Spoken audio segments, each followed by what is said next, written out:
Welcome to Knit Chat. Today we return with episode 3. We have Vicky Ellis, one of my favorite people, here to tell us about the magic of Plarn. Okay, Plarn is really good for making things that are, just kind of durable.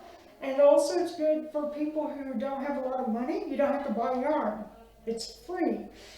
But it's also good for repurposing. So you're not throwing a bunch of plastic bags into a dump. Instead, you're using them. There is a little bit of waste, but for the most part, you're using up the plastic bags that you collect, and some of us collect more than others. Okay, so when we do the Plarn, first thing we have to do is we have to cut the bags, and there's a pretty quick and easy way to do that. You don't have to, cut all the way around and around and around. Instead, start by trimming off the bottom.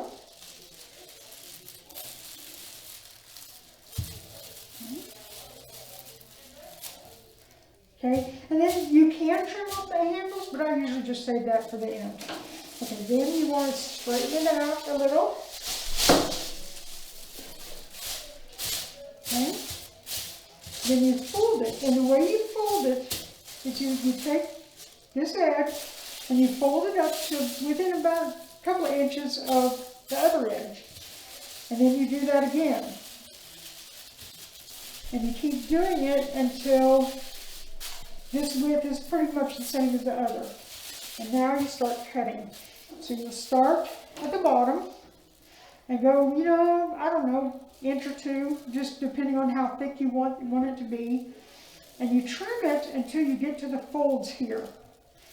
Okay, so you keep trimming, and you just do that all the way up. Oh. And you might have to pull it back a little if it's a little too close to the edge.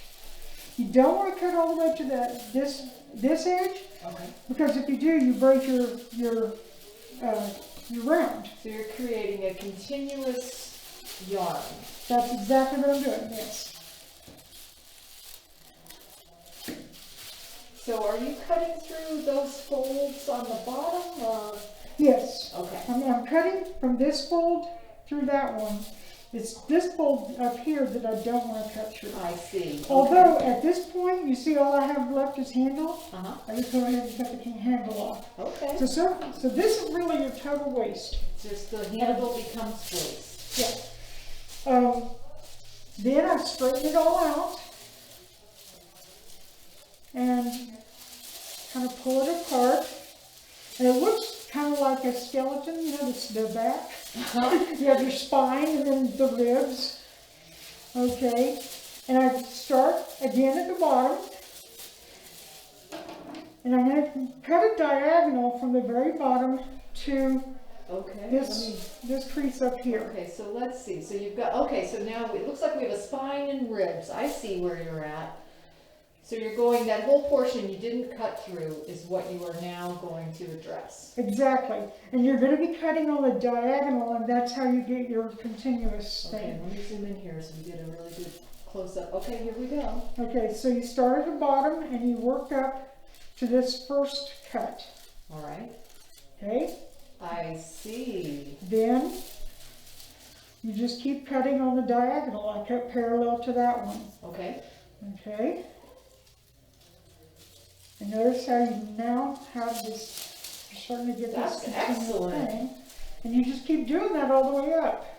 So you're going from the bottom one on the right to the left, to the top one on the left. Exactly. Okay.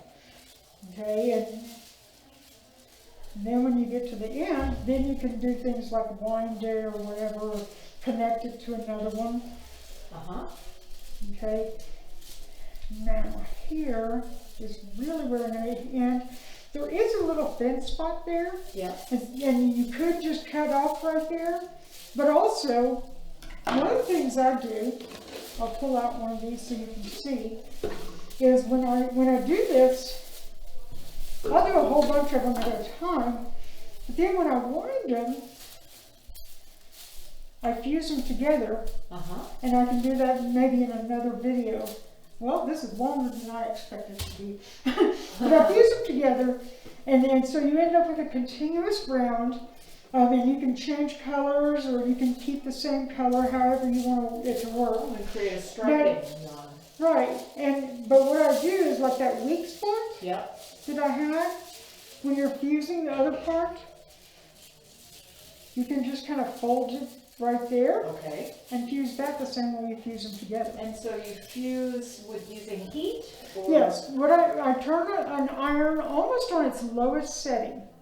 And I have my little ironing board, and I didn't bring it today, but I have a little ironing board, and I use parchment paper in between. So I have the parchment paper folds, and then I put the two things that you're going to fuse in between the layers of the parchment paper. Sandwich that. And you press the iron on it for a very brief period of time. Nice. Not even 5 seconds. Okay. And it fuses it. And you might, you'll check it, and if it's not quite fused, you just do it again. That's good to know. Okay, so, and I can do that in another demonstration in the future. But, right now, that's how you get your Plarn, is you just cut.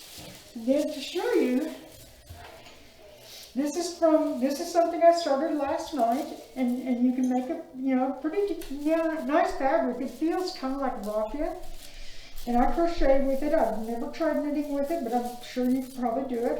That would be my next project, is to try the knitting. But it just works like any other yarn. As you go, as it runs through your fingers, it tends to bunch up, a little thinner.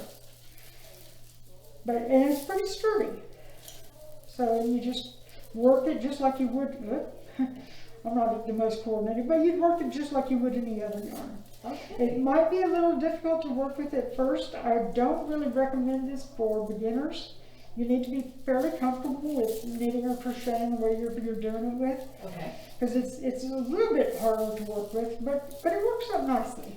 And I've made a bag out of it. I haven't done a whole lot with it, but I have made a bag, and that bag ended up being auctioned off to raise money for the library. And it auctioned, I believe, for $35, and it cost me $0 to make. It only cost my time, which I was more than happy to donate. That's excellent. So I really like the quality of the fabric that is created from Plarn. It's almost like you said, it's like a raffia.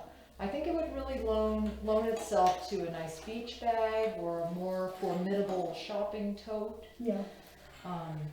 So anyhow, and I also wanted to point out that you were using a size J hook, and do you find that the size is important? Yes, I do. I have tried with a size I, and that was just too small. So I worked up to J. I would probably work with a K, or maybe even an N, if you want a looser fabric. That's it for Knit Chat. I'm Nan Jameson, and this is Vicky Ellis. We appreciate your patronage. Come and see us at Yarn Arts at Alpine Public Library every Friday from 9:30 to 12.